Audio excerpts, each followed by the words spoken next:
기다림으로 시작되는 하나님의 역사라는 제목으로 말씀드리겠습니다. 지난 3주 동안에 십자가에 대해서, 부활에 대해서 말씀드렸습니다. 그 토픽에 대해서 3주씩이나 말씀드린 것은 우리에게 신앙생활의 제일 중요한 핵심이기 때문에 그렇습니다. 다시 한번 정리해보면은 하나님께서 세상을 만드셨습니다. 많은 사람들은 생각하기를 사람을 위해서 하나님이 필요하다고 생각하는데, 하나님께서는 하나님을 위해서 사람을 만드셨다는 것을 꼭 명심해야 되겠습니다. 우리가 주가 아니고 하나님이 주라는, 하나님 안에서 우리가 평화를 누리고 산다는 그런 말씀입니다. 하나님께서 세상을 만드시고 사람을 만드시고 하신 말씀이 있어요. 선악과, 그러니까 죄를 짓지 말라. 그 과실을 따먹는 날에는 반드시 죽겠다고 하셨는데 사람들이 따먹고 말았어요. 죄를 지은 겁니다. 그럴 때에 하나님께서는 참 선택의 여지가 힘드셨다고 생각이 듭니다. 왜냐하면 하나님께서 반드시 죽겠다고 했는데 사람이 죽지 않으면 하나님이 거짓말쟁이가 됩니다. 하나님은 공의의 하나님이기 때문에 거짓말을 하시지 않습니다. 사람은 반드시 죽어야 됩니다. 그런데 그렇다고 해서 사람을 반드시 다 멸하기에는 하나님께서 참 마음이 아프셔서 그 안 죽는 방법을 주셨습니다. 그것이 누군가는 대신 죽어야 된다는 것입니다. 그것을 하나님의 사랑이라고 합니다. 그러니까 하나님께서는 공의가 있고 또 사랑이 있고, 그런데 하나님께서는 사람을 희생시키는, 사람을 제사하는 것을 생각하신 적이 없습니다. 단 한 번 아브라함의 믿음을 확인하기 위해서 네 아들 이삭을 바쳐라. 그 이삭을 바치려고 했던 장소에서 예수님께서 돌아가시게 됩니다. 예수님 오시기 2000년 전의 일이었지만, 그래서 아브라함이 그 하나님 말씀대로 여러 가지 갈등 속에서 자기의 믿음으로 자기 아들에게 칼을 들어 올리는 순간 하나님께서 중단해라. 네 마음을 알겠다. 그래서 그때 한번 아브라함을 시험하신 것 외에는 사람을 제사하시는 걸 원한 적이 없습니다. 하나님께서는 누군가 사람을 위해서 죽어야 되는 것을 하나님께서 인간의 몸으로 오셔가지고 대신 돌아가셨습니다. 그분이 예수 그리스도입니다. 그래서 예수님께서 대신 돌아가실 그때에 인간의 모든 그 원죄가, 과거의 죄, 그 당시에 현재의 죄, 재림하실 때까지 미래의 죄, 모든 죄를 단번에 사하셨습니다. 그 전에 짐승들 잡아서 제사를 했던 것은 메시아가 오실 때 죄삼을 받는다는 그런 상징적인 의미로 짐승을 죽였지, 그것이 다른 의미를 갖는 것이 아닙니다. 그리고 사람을 원하신 건 말씀드린 것 같이 한 번도 없습니다. 예수님께서 오셨을 때에 그때의 인류의 마지막이며 단 한 번뿐인 진짜의 제사가 이루어진 겁니다. 누가 제사를 주재했느냐 하면 그때의 대제사장인 가야바가, 자기는 메시아인 줄 모르고 자기의 이해관계에 얽혀서 시기하는 마음으로 예수님이 메시아일 리가 없으니까 잡아 죽이자 해서 대제사장이 그 희생제물을 잡아서 제사를 하게 된 것입니다. 자기가 비록 죽이는 권한이 없어서 로마 군인들의 손을 빌려가지고 했지만 가야바가 죽이라고 협박을 해가지고 빌라도가 할 수 없이 죽이게 된 겁니다. 그렇다고 해서 빌라도가 죄가 없는 것은 아닙니다. 그리고 예수님께서는 돌아가시 후에 살아계실 때 계속 말씀하시던 바와 같이 3일 후에 부활하셨습니다. 그리고 그 부활 후에 어떻게 되었는가? 그것이 이제 오늘 말씀입니다. 기다림으로 시작되는 하나님의 역사라고 말씀드렸습니다. 첫째, 부활하신 주님의 확실한 증거. 사도행전 1장 3절에 보면은 그가 고난 받으신 후에 또한 그들에게 확실한 많은 증거로 친히 살아 계심을 나타내사 40일 동안 그들에게 보이시며 하나님 나라의 일을 말씀하시니라 라고 나와 있습니다. 예수님께서 돌아가셨다가 3일 후에 부활하셔가지고, 그래서 부활하신 후 40일 동안 제자리에 나타나셔서 하나님의 나라 일을 말씀하셨다고 그렇게 성경에 나와 있습니다. 왜 그렇게 하느냐? 그것은 제자들의 믿음을 확실하게 세우기 위한 시간이었습니다. 신앙은 막연한 감정이 아니고 분명한 사실 위에 세워집니다. 예수님께서 돌아가시고 부활하실 것은 역사적인 사실입니다. 세상 기록에도 다 있지만 많은 사람들이 억지로 부인하려고 합니다. 우리도 말씀과 경험, 우리가 신앙 속에서의 경험을 특히 체험이라는 표현을 많이 씁니다. 그 체험을 통해서 믿음이 더욱 확고해져야 하겠습니다. 둘째, 기다림의 명령과 약속. 사도행전 1장 4, 5절에 보면은 사도와 함께 모이사 그들에게 분부하여 이르시되 예루살렘을 떠나지 말고 내게서 들은 바 아버지께서 약속하신 것을 기다리라. 거기서 말하는 나라는 것은 그 말씀을 하시는 예수님을 뜻하시는 것입니다. 예수님께서 말씀하신 대로 아버지께서 약속하신 것을 기다리라. 그것이 무엇이냐? 성령이라는 것입니다. 그 다음에 무슨 말씀이냐면 요한은 물로 세례를 베풀었으나 너희는 몇 날이 못되어 성령으로 세례를 받으리라 하셨느니라. 몇 날이 되었습니까? 그 10일 후에 성령 오순절 날에 성령께서 오셨어요. 그러니까 예수님께서 부활하시고 40일 동안 계시고 승천하시고 그때부터 10일, 그러니까 부활하실 후부터 50일, 오순절, 오는 5이고 수는 열이란 얘기죠. 10개가 5개 있으니까 50일이죠. 50일 후, 그래서 그 오순절날 성령께서 오셨다 그 얘기입니다. 예수님은 제자들에게 예루살렘을 떠나지 말고 기다리라 하시며 성령으로 세례를 받을 것을 약속하셨습니다. 하나님의 일은 서두름이 아니라 순종하는 기다림에서 시작이 되고 우리의 삶에도 준비하는 시간이 꼭 필요합니다. 셋째, 우리의 관심과 하나님의 계획.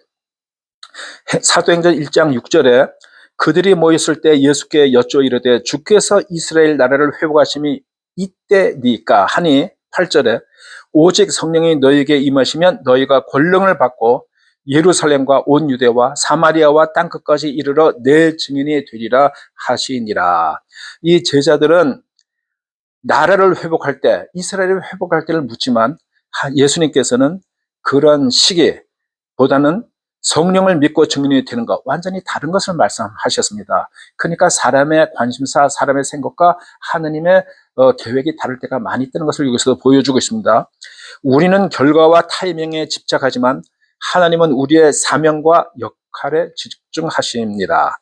오직 성령이 너희에게 임하시면 내 증인이 되리라. 그것이 우리의 이 신앙의 본질은 증인의 삶을 말하고 있습니다. 넷째, 예수님의 승천과 다시 오심의 약속에 대해서 말씀드리겠습니다. 사도행전 1장 9절을 보면은 이 말씀을 마치시고 그들이 보는데 올려져 가시니 하늘 위로 쭉 올라가신단 말이에요. 구름이 그를 가려 보이지 않게 하더라. 11절에 이제 신호디몬 천사가 얘기를 하는 거예요. 그 옆에 두 천사가 뭐라고 얘기냐면 11절에 이르되 갈릴리 사람들아 어찌하여 서서 하늘을 쳐다보느냐 너희 가운데서 하늘로 올라가신 이 예수는 하늘로 가심을 본 그대로 오시리라 하셨느니라. 그러니까 예수님께서 하늘로 올라가신 것처럼 재림하실 때는 예수님께서 그 모양 그대로 하늘에서 쭉 내려오신다는 것을 이 천사가 얘기를 했습니다. 예수님은 하늘로 올라가시고 천사들은 다시 오실 것을 약속합니다. 신앙은 과거의 사건, 그러니까 예수님의 죽음, 부활 그런 것과 현재의 사명, 우리가 그 증인에 대해서 말씀을 전해야 되는 것, 그리고 미래의 소망, 다시 오신다는 그 재림, 그것을 함께 붙드는 것입니다. 다섯째, 한 마음으로 기도하는 공동체. 사도행전 1장 13, 14절에 보면은 들어가 그들이 유하는 다락방으로 올라가니 베드로, 요한, 야고보, 안드레와 빌립, 도마와 바돌로메, 마테와 및 알페의 아들 야고보, 셀루신 시몬, 야고보의 아들 유다가 다 거기 있어. 그러니까 예수님의 12 제자 중에서 예수님을 팔아먹고 자기가 자살을 한 그 가룟 유다 하늘 뺀 11명의 이름을 제가 급하게 다 읽어드렸습니다. 그 가룟 유다는 죽었고 나머지 11 제자와 그리고 여자들과 예수의 어머니 마리아와 예수의 아우들과 더불어 마음을 같이하여 오로지 기도에 힘쓰더라. 예수님께서는 남동생이 넷이 있었고 여동생들이 있었습니다. 근데 4명 중에서 성경에 저자로 나온 사람이 야고보와 유다 2사람이 있고 나머지 2에 대해서는 언급이 없습니다. 그런데 그 2사람도 예수님을 믿은지 안 믿은지는 학자 간의 의견이 분분합니다. 그러니까 예수님과 한 집에 있었다고 해서 동생이라고 해서 자동적으로 다 구원을 받는 것은 아니고 예수님께서 하신 말씀을 예수님께서 구원하러 오신 메시아 하나님의 아들 원칙적으로 하면 하나님의 본체 되시는 것을 믿는 사람들은 구원을 받지만 아무리 식구라도 동생이라도 그것을 믿지 않으면 그러면 구원을 받지는 못하는 것입니다.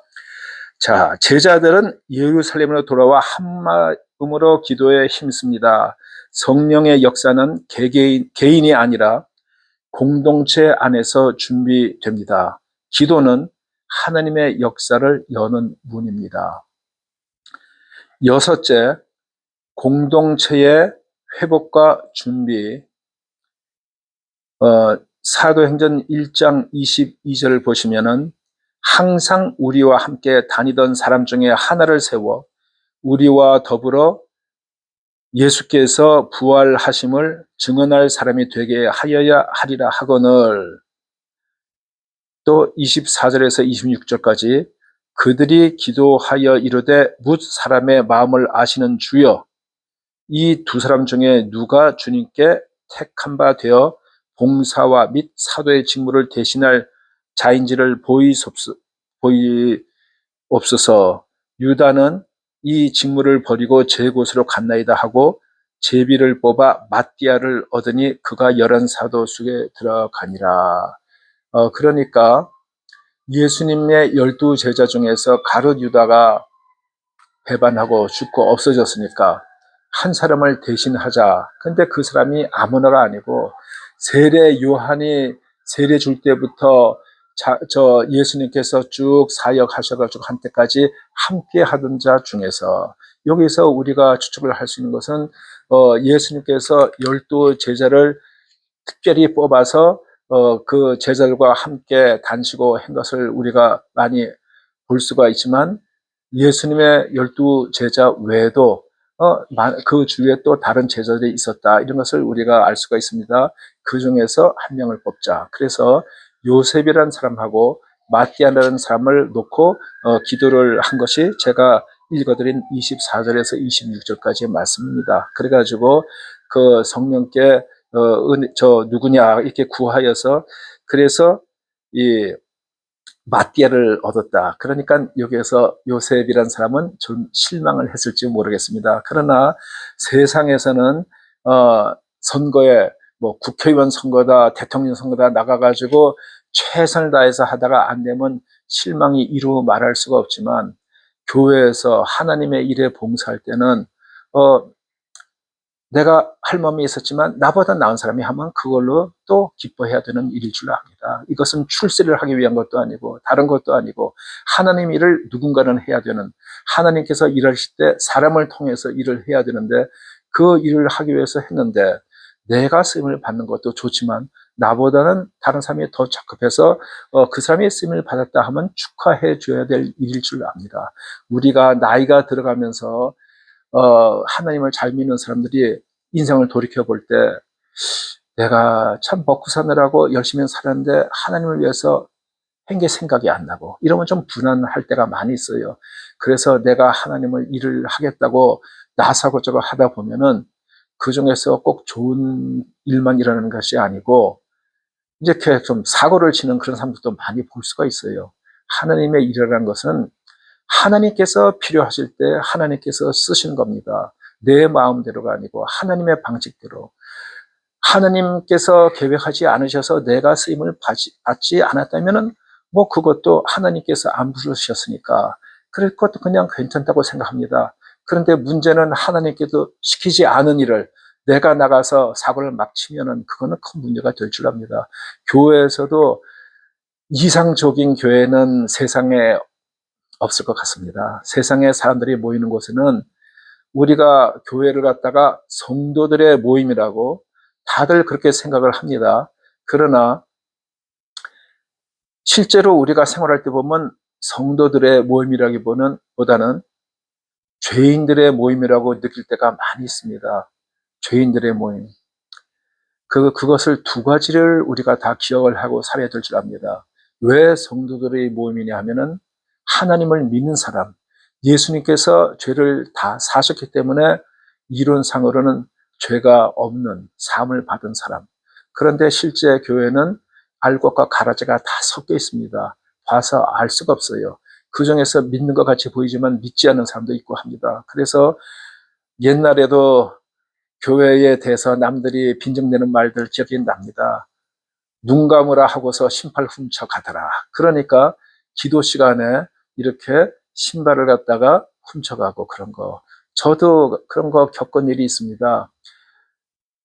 서울에 그 당시만 해도 대형 교회들이 이제 상당히 작고 교회들이 한참 커지는 그런 때였는데 한 1970년 정도쯤 됐었는데 제가 그 교회 2층에서 예배를 드리고 있었는데 기도를 하는데 느낌이 아무래도 뭐가 좀 해서 눈을 살짝 떴더니 옆에 있던 사람이 제가 그 학생 시절에 뭐 별로 돈도 없던 시절에 가죽장갑을 딱 사서 갔던데 그것을 쓱 들고 자기 앞에 갖다 놓는 거예요. 그리고 그게 이제 준비 작업이고 그다음에 기도하는 도중에 그걸 들고 일어나서 딱 나가려고 하는데 제가 그 장갑을 다시 탁 가지고 제 앞에다 갖다 놨습니다. 그랬더니 이 도적질라고 하는 사람이 들킨 거 아니에요. 저는 그 사람 쳐다보지도 않았으니까 그냥 갖다 놓고 저는 그냥 눈을 살짝 가며 뜨는 채로 그냥 기도를 드리고 있어요. 그러니까 그 사람이 들켰으니 나가야죠. 그 사람은 기도 중에 나가고 그랬는데 그런 사람들이 작게는 그런 사람들 뭐 교회에서 무슨 예를 들어서 뭐 행사를 준비하거나 뭐 할 때도 거기에도 탐심을 내는 욕심내는 사람들이 다 있고 그리고 무슨 뭐 다가회나 뭐나 나눌 때에도 또 뭐 봉사를 할 때도 먼저 자기 거부터 뛰어가고 그런 사람들도 있고 그리고 공사 같은 거 할 때도 많은 사람들 이해관계가 다 있고 그런 줄 압니다. 그런 사람들은 참 가룟 유다가 걸었던 거와 비슷한 사람도 있지 않는 생각도 듭니다. 그래서 이 교회에서는 우리가 너무 내 욕심이나 내 출세나 그런 것을 추구하지 않고 진심으로 하나님께 내 구원함을 감사하고 하나님께 예배 드리고 내 할 일을 하고 가는 것이 중요하다고 생각합니다. 그리고 교회에 우리나라 교회가 70년대부터는 이 참 재산이 많이 늘어나기 시작한 것 같아요. 중동에서 특수도 늘리고 해서 사회에 돈이 많아지다 보니까 이 건축도 많이 하게 되고 옛날에는 땅바닥에 앉아가지고 방송 놓고 그리고 예배를 드렸던 자리에 전부 다 교회 크게 지면서 의자가 들어오고 전자오르간이 들어가고 대형화가 되는데 그런 데에서 이해관계 같은 게 상당히 많이 생길 줄 알았어요. 그리고 또 많이 모이고 그러면은 또 거기에서 제일 지도자가 되는 사람도 눈도 높아지고 회장처럼 착각을 하는 사람도 있고 그것을 자기 사유제처럼 생각하는 일도 있고 해서 신문에 많은 좀 이렇게 불미스러운 그런 기사를 한 것도 많이 읽었습니다. 그런데 교회의 재산이 많이 쌓이는 것도 저는 바람직하다고 생각이 들지 않습니다. 거기에서 대부분 사람들이 거기에 욕심을 내지 않고 경쟁이 안 붙으면 되는데 그 사람들이 그 잘못된 데 경쟁이 붙게 되면은 거기에 눈이 멀어서 자기의 신앙을 다 갖다 버리고 그리고 교회를 어떻게 이용을 할까 그런데 그 사람들은 참 이렇게 복된 길을 스스로 버린 거라고 생각이 듭니다. 교회는 우리가 언제든지 하나님께서 보고 계신다는 느낌으로 내 눈에 아무도 안 보여도 하나님은 나를 보신다. 그런 마음으로 하나님께 섬기는 마음, 봉사하는 마음 이런 마음으로 섬길 때 교회가 어떤 어려움을 겪든지 잘 되든지 안 되든지 내가 거기에 영향을 받지 않고 피를 보지 않게 됩니다. 그런데 거기에서 다른 사람들과 어울려가지고 장로 선거할 때 나서가지고 큰 소리를 외든지 뭐 하든지 하면은 그거 지나고 나면 다 부질없는 일입니다. 우리가 죽음이 가까웠을 때 이렇게 세상을 정리한다고 생각할 때는 그런 것이 아무런 도움도 안 되고 후회밖에 되지 않은 것이고 하나님 앞에서는 야단맞을 일이 될 것입니다. 우리가 예수님의 구원을 항상 우리를 구원하심을 생각하면서 우리가 증인이 되고 해야 되겠습니다. 자, 결론을 말씀드리겠습니다. 예수님은 부활 후 40일 동안 제자들에게 하나님의 나라의 일을 말씀하셨다고 제가 말씀드렸습니다. 그리고 성령을 기다리라 그런 명령, 그리고 또 성령을 주신다는 약속도 하셨습니다. 우리의 관심과 하나님의 계획이 다를 때가 참 많다는 것도 말씀을 드렸습니다.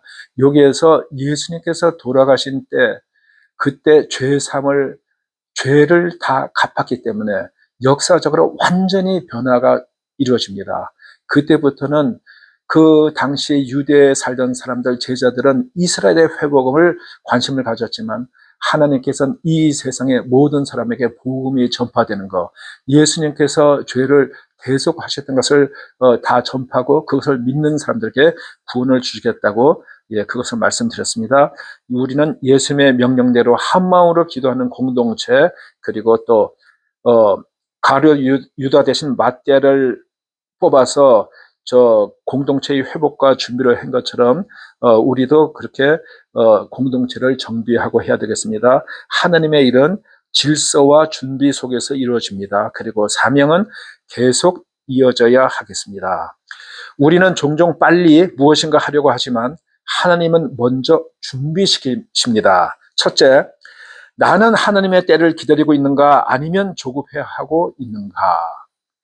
둘째, 나는 성령의 능력을 의지하는가 내 힘으로 살려고 하는가. 셋째, 나는 증인의 삶을 살고 있는가를 항상 생각하시며 사시기 바랍니다. 감사합니다.